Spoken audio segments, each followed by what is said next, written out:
is up, everyone? Welcome back for another episode here of Panthers versus the World. And quickly, just got to thank everyone here for tuning in. Thank you, everyone, for watching. And please continue to like, share, and subscribe. It is greatly appreciated by me, our producer, Joel, and my co host, Jeremy. Jeremy, how you feeling after an electric game one win? Cautious, but we take wins, and we'll take more than please. So keep them coming. Totally. Yeah, I mean, it was a great game. It was a tense game, but man, I mean, there's a lot of thoughts that I have about it, but first and foremost, just awesome to get the win. Um, seven more to go. Seven more to go. That's all I could keep thinking about after the game. What are you kind of just your initial takeaways from the game? Um, as I kind of expected, it was a little bit of less of a physical game as I expected. I didn't think going into this it was going to be as physical as the last two series, and then it stayed like that. It wasn't very physical at all. There wasn't the biggest difference was not many nearly as scrums as you'd see in series like Boston, or maybe Carolina or Boston for that, or Tampa for that matter. Excuse me. So yeah, it was, less physical game. New York didn't really play physical very much. Florida did. Florida stayed on their game. New York had the better chances, I would say, but Florida came out on top, and Bob stood strong. The defense, for the most part, actually, I would say that the defense is the best part about the Panthers game last night. I thought they played extraordinary. So, yeah, I think the biggest takeaway from this game was it wasn't as physical as some people probably thought it would be, and the defense from Florida was outstanding, I would say. Yeah, I did see that the hits were 29 apiece, which is way down from the previous two series. I don't know what it's like year to year, like how much the Panthers had in game one of the Eastern Conference Finals last year. I guess that wouldn't even matter because that game went to quadruple overtime, so hard to compare it. Um, but yeah, I mean, like you said, just the physicality. While there were still big hits, but the volume of hits was way down. But definitely for me too, the most impressive part of the game was just how suffocating the Panthers defense was. That was awesome to watch. It really, to me, it felt like they took the game to another level. It's like almost like not that they were. I mean, and we'll see again. Like it's only one game, but what I felt watching that game is that they kind of controlled their themselves the first two series, and now they're just about to like put it all on the line. Really start to go here. I'd be curious if that's what they kind of learned from last year, and we'll see. But yeah, I mean, just the effort, like the just flat out diving for every puck to either get a stick to it or block it was so awesome to watch. Like I know everyone says that the first round of the Stanley Cup playoffs is the best, and I do agree with that because just of the intensity and the hitting. But at this point, like when guys are just diving for everything and blocking shots, like I love to watch that. Like it's so sick just Yeah. see these guys like just dying for every puck. I love it. I love it. Yeah, me too. I mean, the intensity was absolutely there. You could sense it in the arena just from watching it on TV. You could sense the intensity that everyone had. By the way, MSG hosts a playoff game like none other. Like that's a phenomenal atmosphere over there in New York. They are amazing over there. They know how to run a playoff town and a hockey town for that matter. So I mean, props to them for again just having an amazing atmosphere. And also the Panthers were able to go ahead and keep them quiet for a lot of the game, which was cool to see. But for the most part, yeah, the intensity we could tell with every breakaway that the Rangers had and every opportunity that was close in front of the net, you could tell, especially with the jumble ups in front of the net where the puck was just loose. All of them are scrambling for it. You can tell how intense and how important this situation is. So yeah, the intensity was there the entire game. It felt like, and yeah, I completely agree with you there. Yeah, so for me, I thought the Panthers like from the jump, like they were just ready to go. I kind of saw this just from what other people's takes are, but I agree with it, and will be my take here. The Rangers were kind of just like that was a game where they were feeling it out. Seeing what's going on, like they were a bit timid. They wanted to see how the style play was, and the Panthers from the start were there to kill. They were there to win the game, like there to do whatever it takes to win this. Like they were gonna come at you, and you saw that early with just like the big hits. I thought it was awesome. So I think if the Rangers like there'll be a completely different team in game two, I think. And that's why I while winning that game and mission accomplished, you split the first two games, worst case scenario, and you got a chance to go up 2-0 and really put the Rangers backs against the wall. But yeah, I mean, just I thought the Panthers were ready to play, and that was awesome to see. Um, and then the only other thing, and we can take some time to talk about this, just the goaltending matchup. We'll talk about that next. But yeah, what did you kind of see from like the Panthers? Just what do you think about the Rangers? Like how they played? Like do you agree with me that they were kind of just like timid? Like they weren't like no, I'm not saying they weren't ready to play. I think they were ready to play, but I don't think they thought that the game would be that fast and that intense from the start. No, for the most part, I do pretty much agree with you. I thought the Rangers didn't exactly get out to a start that we were expecting them to play. The Panthers were, as soon as the puck dropped, they were ready, and that was the first thing I noticed. They even said specifically when watching the first 5 minutes of the game, I was like, "Yeah, I'm enjoying how the Panthers are looking right now. This isn't Yeah, looking same. bad." Though That's what that, I was thinking too. which I also was like, followed this up awesome. by the Rangers almost getting a goal because Bob turned the puck over behind the net within the first 5 minutes of the game. Was like I didn't like that, but for the most part, yeah, I thought the Panthers came out to a quick jump. They were getting shots off pretty early. They were getting a little bit of chances. They were trying to keep the puck and trying to work the zone early, which was a good start to see. And the Rangers, for the most part, looked like they weren't exactly getting anything set in their own end. It looked like a lot of their chances were coming off odd man rushes. We saw a couple breakaways that the Rangers had on some bad mislapses that the Panthers will have to clean up in practice because that can't happen again because Bob played a terrific game. You can't have him have to go ahead and bail you out again. But yeah, so a lot of odd man rushes. It felt like, as I said before, I think the Rangers had a lot more quality chances on net, but I didn't think they had the chances that I thought we were going to see. I thought we were going to see a lot more maybe one timer opportunities, almost like we saw on the Panarin one, I think, on the power play, something like that. But I we didn't really see them work the zone at all. I feel like it was just a lot of odd man rush opportunities from the Rangers, and obviously also just a lot of flurry that a big flurry that happened in the third period at the very end of it. So there was that part, but for the most part, I thought the Panthers really controlled the game. Felt like maybe not for the entirety of it, but for like a good probably 45 minutes, felt like it was a Panthers game to lose, even though it was only 1-0 for most of the game. So I mean, I would say just getting that quick 1-0 lead, it was just it was all that Panthers needed. I mean, of course they won 1-0, so it was all they needed. But for the most part, it felt like just controlled the game for the entirety of it. So yeah. Yeah, I think they were just fantastic. Like after going up there, and even before that though, I thought they were just doing a great job of stopping the Rangers from breaking out of the zone and like getting set up. Like the Rangers couldn't string together a few passes, and just the forecheck was unbelievable. Um, but yeah, like you said, I think that they're gonna have their chances. Like they're gonna have looks in the game that are just gonna be um, great chances. But the Panthers like did a really good job of clearing the net front and holding on. And then when at the end of the game, just putting it out of reach with the other two goals from geez, I can't even think straight. Bennett got the empty netter, and then oh yes, of course. I think that well, how could I was like, who scored the other goal, and I completely forgot the Lafreniere own goal. That was just a I do comedy actually want of to bring that errors. one up to you because I want to. Who would you say is at fault for that goal?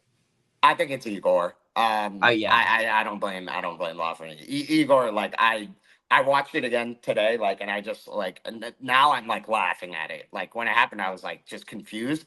But like he like what was he? Where was he trying to pass it to? Like even it like if he I was don't trying to know. like just get it out and like just dump it back, like I don't know what he was doing. Like and then at that point, like Lafreniere's just trying to make a play and tip it wide, and it comes off weird, like it's a puck, it bounces weird. I blame Igor for playing the puck, and God knows what he was thinking trying to pass it there.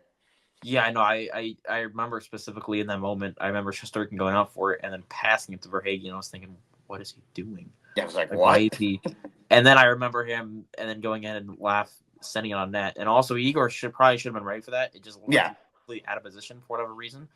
All I could think Um, when Igor played it was Olmark in Game 5 against yeah, last year playing it like that. That's what I was thinking, and I was like, no way, this happening again. No, yeah, sure a little enough, bit like differently because this time he actually got yeah, to go off left right here stick. But wow, that was certainly a goal to happen in a pretty crazy game to begin with. But also another thing, I don't know what Verhaeghe really is trying to do there because that pass was way off of Kachuk. So I kind of wonder if he was trying to like maybe send it to the other end of the ice, and that's just how it worked. Because based on where Kachuk was, it didn't really look like he was going for Kachuk, unless that's what it was. But it looked like he was going towards the other side of the ice. And Laugh just, that's an unfortunate mistake because he's not aware of where Kachuk is. He's trying to get it out, and I get what he's doing, but I do kind of feel bad for him because he's playing playing in a well. market like that too. He was playing like he's been criticized like, and I don't even think rightly deserved. Like he's so young. Like it's how many times in the NHL have we seen guys who like they take a while to get going, and then he finally in the last two rounds I feel like started coming along and I was worried that he it finally clicked and maybe like not take over the series, but like play to the level that is expected of him, and that'd be scary, which could still happen. But I mean, after that, like the Rangers fans, they'll be all over him again. But again, I don't think it was his fault. And then No, on the flip side for Hagee, who's been kind of cold recently, hey, sometimes you just got to see one go in the net. Maybe now he starts scoring again. it looked like he had a nice smile on his face when that happened. So I mean, he Yeah, I got the think monkey it's off the just back. exactly. He hasn't necessarily been as productive as he was as against Tampa because he was probably the best player on the ice in that series. Yeah. But great to go ahead and see for him. For a good minute, it looked like it was an OEL goal to go ahead and go up 2-0 for a second, which did get taken off the board. Also, I want to go ahead and ask you on that. Your thoughts? Do you agree with the decision for that to be a no goal, or do you think that was a bad call? So when it happened, I thought it was gonna be no goal. Um, I don't have an issue with it, but like I don't understand like those to me like feel random, and I feel like we've gotten like some that to go in our favor and some to go against us. So honestly, like I think Paul Marie said it too. Like in the post game, he's like I in my mind we were up 1-0, and then if it counted, it counted. If not, whatever, we were still up 1-0. Yeah, I mean like I don't know what it is. Like, there's no clearly defined goaltender interference, and I think that they'll finally fix it after this year, hopefully. But yeah, I mean, like, I think it could have gone either way, like a 50-50. Like, I don't know who the defender was, but he clearly pushes Lomberg there. Like, but at the same time, Lomberg goes into the crease, so I guess that's what they call. But you never know with those challenges. But when they did challenge it, I just feel like I don't know, honestly, like just because it was Lomberg, like I feel like they'll be like, yeah, they'll just it's Ryan Lomberg. They'll just we can take this off the board. Like it's not like it's a superstar or something. Yeah, Like yeah. I feel like that was in my mind what I was thinking. I'm very 50-50 on it because you have one goal where you have if you go back to the Bennett one, you have that one which in my opinion is a goal. Then you have the one that happened where I feel like there's times when you have goals that should absolutely be goals and there's times where they shouldn't be goals. And then there's this one where if it goes either way, I feel like you can't it's hard to tell because in this situation, Lomberg's absolutely in the crease. There is no denying he was in the crease. He skated and it was on his own. He skated into the crease. Based on that, I understand it. However, if we're going on based on the fact that he's on the crease, then there's a couple goals that probably should be called off from past rounds. So that's difficult there. And also the fact that they said, I think from what I heard, the decision to call it no goal to reverse it was based on that Lindgren, the defender, pushed him not into the goalie but out of the crease. He was attempting to push him out of the crease.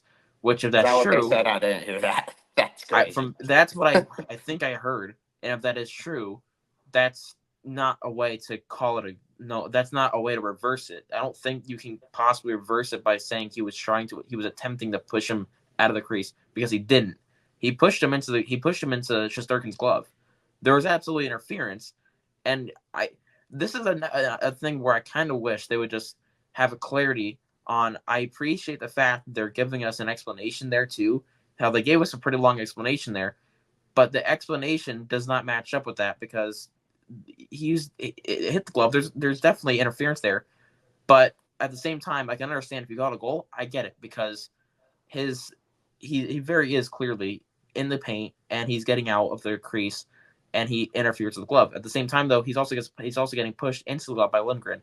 So it's either way you look at it. But if you're going on the fact that he was that he was pushed out of the crease, that's false. He wasn't. He was pushed into the goalie, and there's no denying that he was pushing out into the goalie. So I mean, I get it, but to me it was 50-50.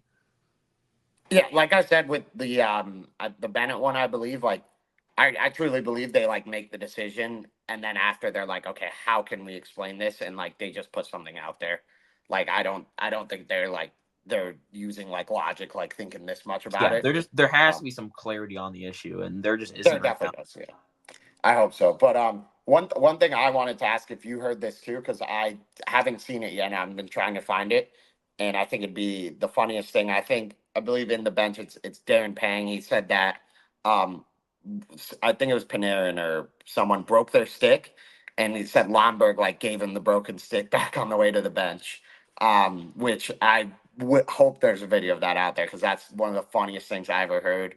I think that it was still 1-0 at the time, so that was a bold move by Lomberg, but still fun. Just like yeah. I mean, I thought he was fantastic. While I wanted him to stay out of the lineup, after what I saw, like I don't think you can take him out of the lineup. On the flip side, Nick Cousins, I think, like, did he do anything to like lose the game or anything bad? No, but I think putting in Okposo or Lawrence would offer you more.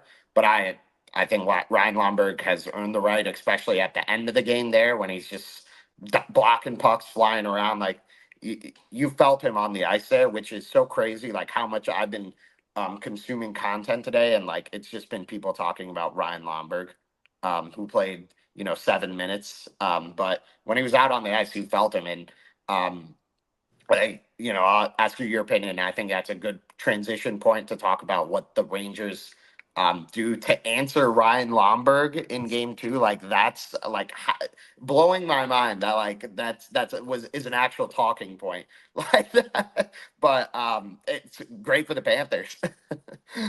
Yeah. Also, I want to go ahead and say and correct you. It's not Ryan Lomberg. If you ask the announcer at ESPN, he's saying Lombard.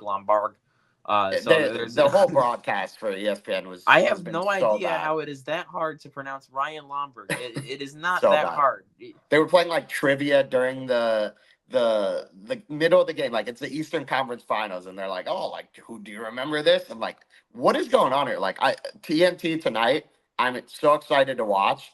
And then they showed the schedule of the Panthers, and every game was ESPN or ABC, and I was like, "Oh, damn it!" Like the ESPN broadcast is so bad. It's insane. It, It's it's insane. it's not good, especially when you like I said before, especially when you have the announcer just. I don't. I mean, he's not the hardest. He's not even the hardest name on the ice to mistake. And you got everyone else correct. You couldn't get Lomberg. I mean, that's pretty easy to say.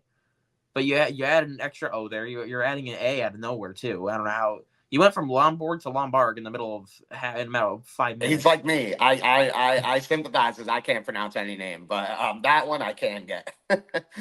Anyway, I was getting off topic, but talking about Ryan Lomberg, I thought he played a fantastic game. But most importantly, I think, in my opinion, the most impressive thing about last night was that fourth line was getting to work and created a lot of opportunities. Kevin Stenlund was a dog last night. He kept the puck in his own end for so long, not in his own end, in New York's end, waiting for line changes, waiting for head, and getting players open in front of the net.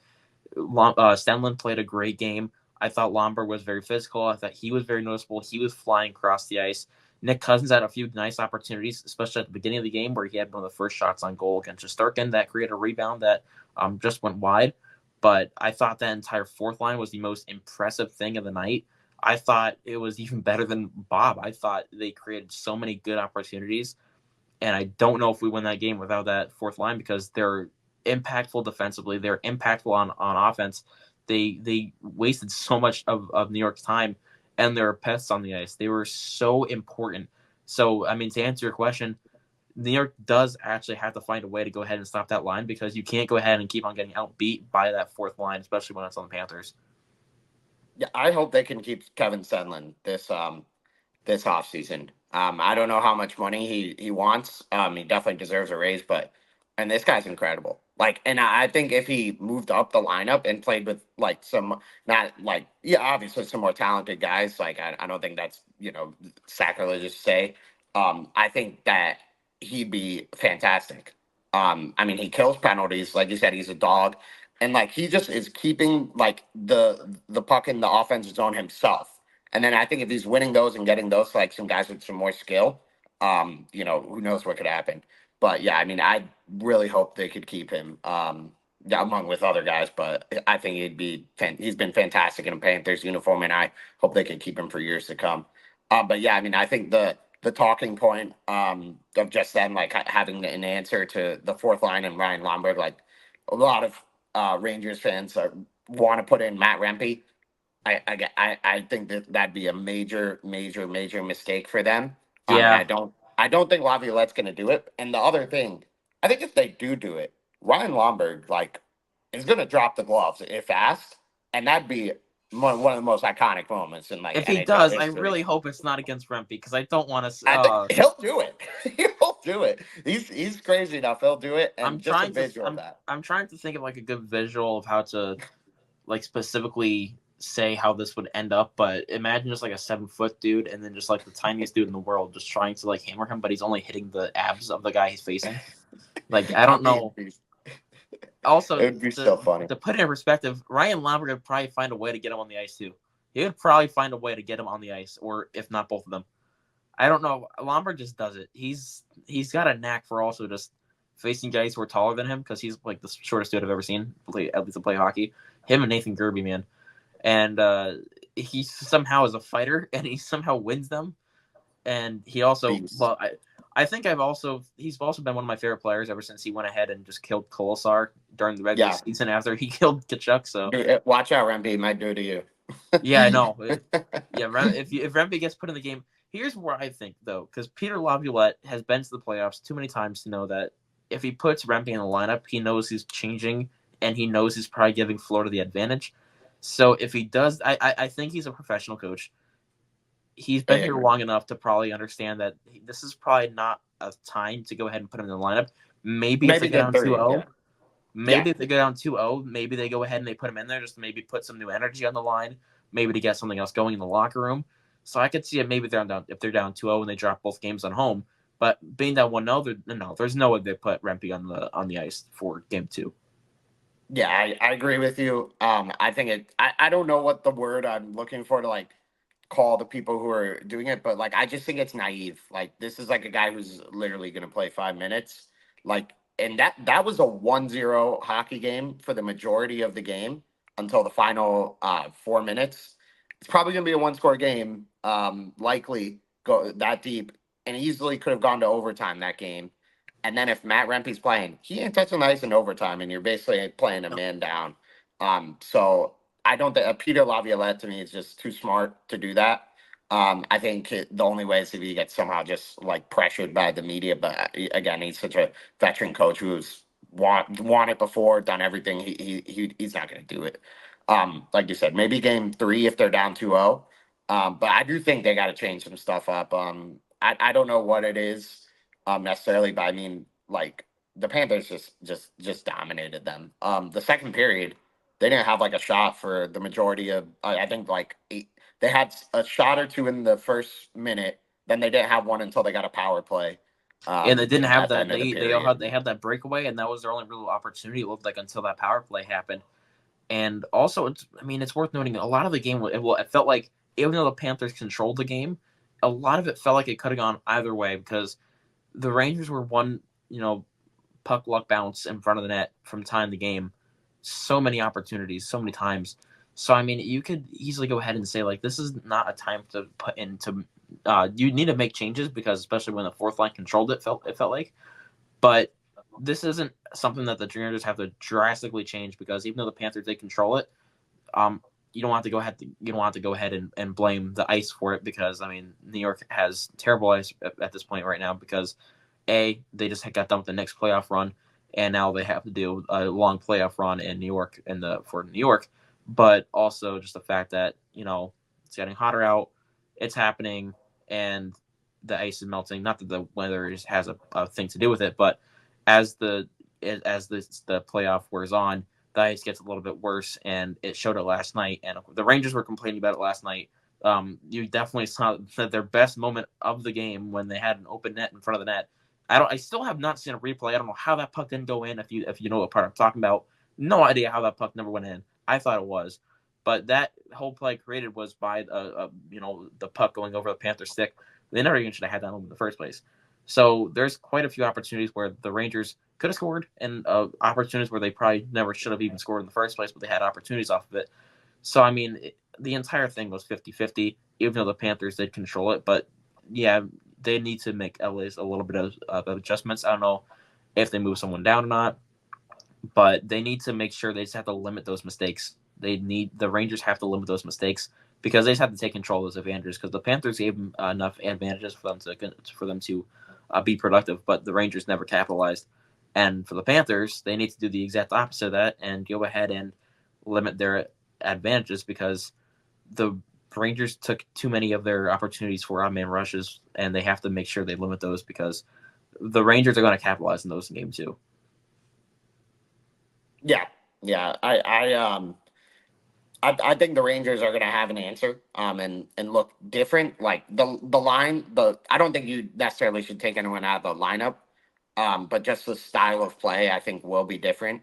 But like you said, like they still have their chances. Yeah, that scramble in front of the net, I watched it. I think Bob got his stick to it, and then possibly Listerine may have like gotten in front of the actual goal line and kept it out. And then it wires off the post in the same sequence, which was just crazy. I mean, like Did they hit the the Panthers post? I didn't even definitely see like, it. yeah, it did. Yeah, the Oh wow. I think it was Lafreniere hit the post. Honestly, I'm pretty sure. His second best chance of the night.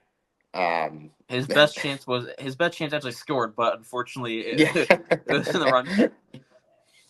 Someone said that I was dying laughing like it's in real time.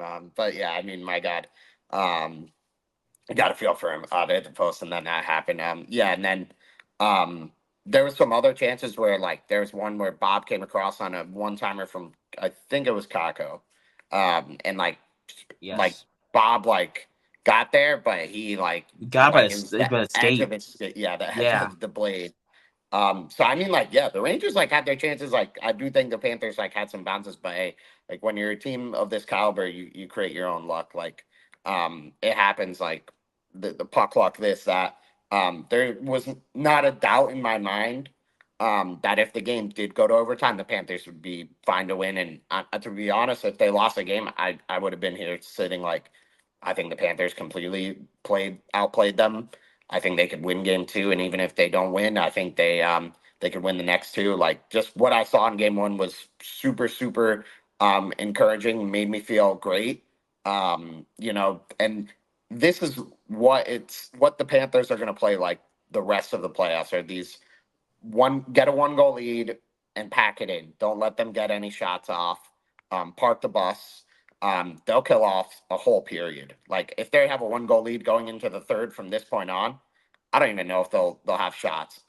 Another thing that I noticed they brought back in this game, which I've been clamoring for, is the high flip out of the zone. I guess they didn't want to put it on film. I was loving the high flips, more high flips. Can't score if it's on the other side of the ice. So yeah, just everything they're doing at this point makes me feel great. Makes me feel like they really do have another gear, and are just going into it right now. Um, yeah, I mean, just kudos to every player on the ice. I don't think there was anyone really that had a bad game. I thought Ekblad was great. Forsling great. There was some. I mean, we've seen it all playoffs, but just like Forsling stops on a dime, like it's like Forsling is one of selling the it short. best skaters you will see on this It's team, especially unbelievable. for being a defenseman. I'm watching it on TV, and you're on TV, you could kind of tell like when the guy's gonna make a move, and it's like way different on the ice, and Forsland just reads it every time. Like where other guys would go into the boards like juked out of their skates, but I mean, man, he is such Sam Bennett at fire. one point. Yeah, that's the ice in New York. Yeah, I thought that was interesting that they did complain about it. I mean, I have no idea, but they almost made it seem like they were at a disadvantage going into the end they were going in, because they had to do it for two periods, which I did find interesting. Yeah, I mean, I can't really find a way. As they said before, I don't remember which player it was. One of Kreider, Kreider, I think it but was Kreider. they specifically did say something about the ice, and then they did say afterwards that they couldn't complain about it because the Panthers and the Rangers both played in the same ice, and more importantly, as we said before, their best opportunity was created by the fact that the ice, create a little bit of an issue, and the puck just jumped over the Panther stick and went ahead and uh, created their best opportunity of the night, which as you said, as you said before, I guess must have been stick saved and hit the goalpost, I guess. But um, I mean, yeah, I thought the Panthers just have to go ahead and continue their style of play going into game two, and hopefully the ice doesn't contribute as much in game number two as well, just because if it does, then I will be looking forward to getting to home ice advantage because yikes, we don't want to see a game that gets decided because the ice is poor. Yeah, and I think another kind of just big talking point that's interesting to monitor. I mean, I don't think Bob. Yeah, I guess Bob kind of did outplay Igor in game one. I think that Kachuk goal is kind of a softie. And Yeah, then I'll agree. I completely agree. I thought I even had a conversation. I said that Shesterkin won.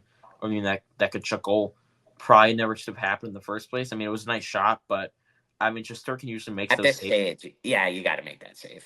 Yeah, I completely agree there. Not to mention, of course, there was the bad issue where he gave the puck to Verhage that happened. And then he was completely nowhere to be seen for that third goal. He was just on the bench. Like, how are you on the bench? He should have been in net. Yeah, but this is another. This isn't my original thought, but like he saved 24 out of 26, and one of those he passed it to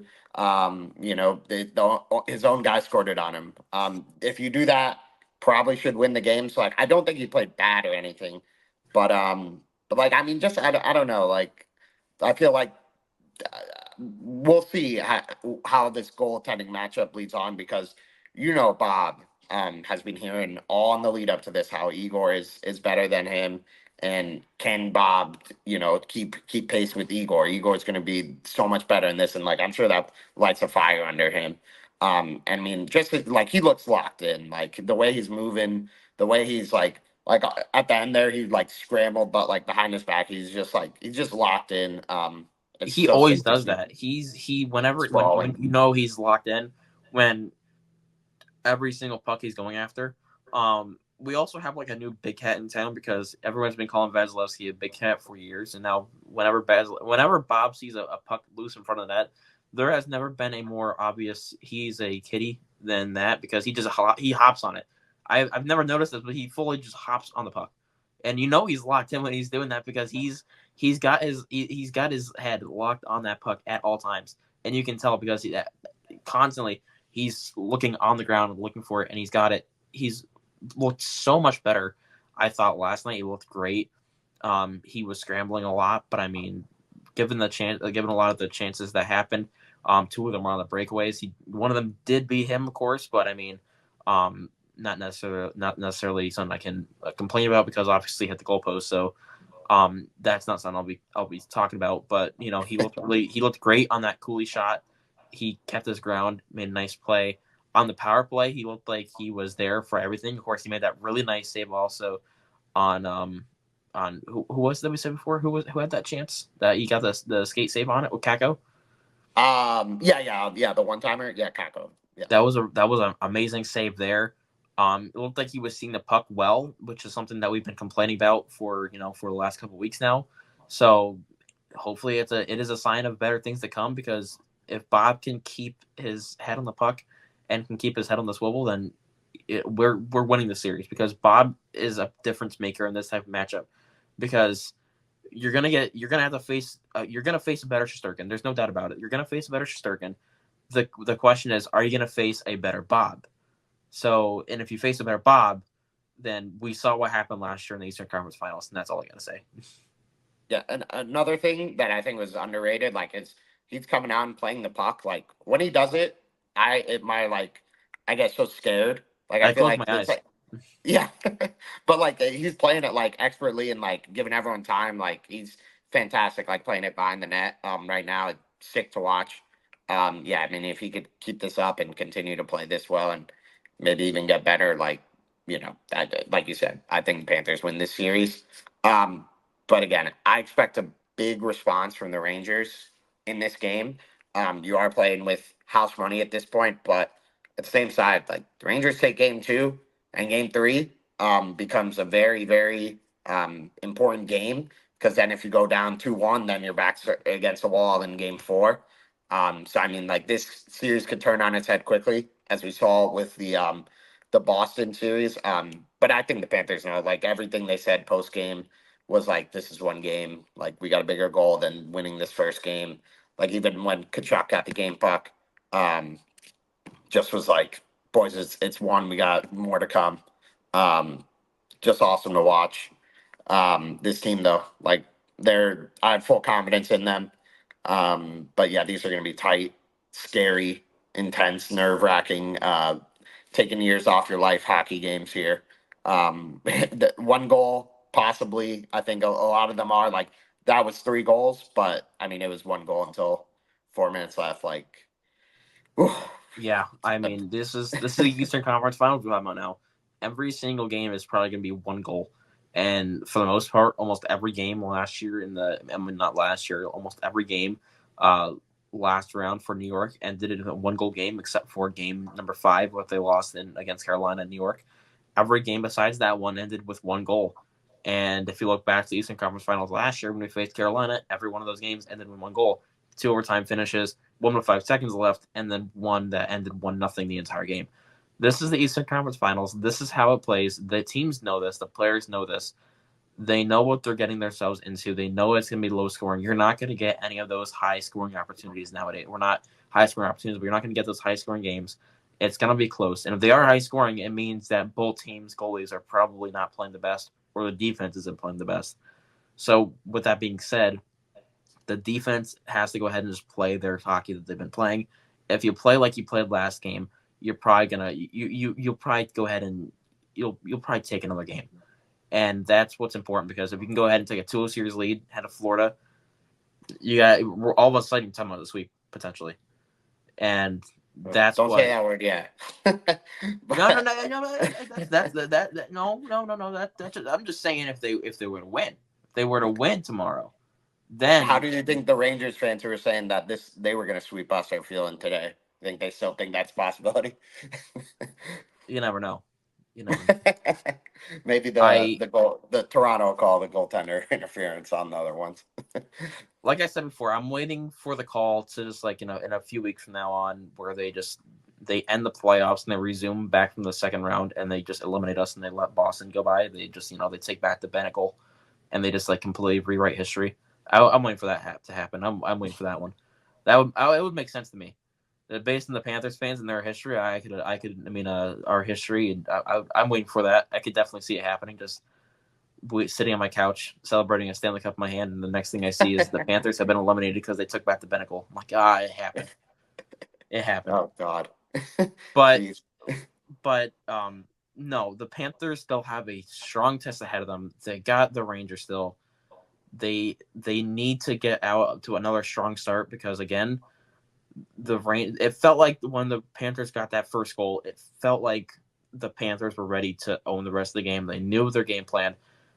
I think the most important step for the Panthers the rest of the series is to try to get out to an early 1-0 lead.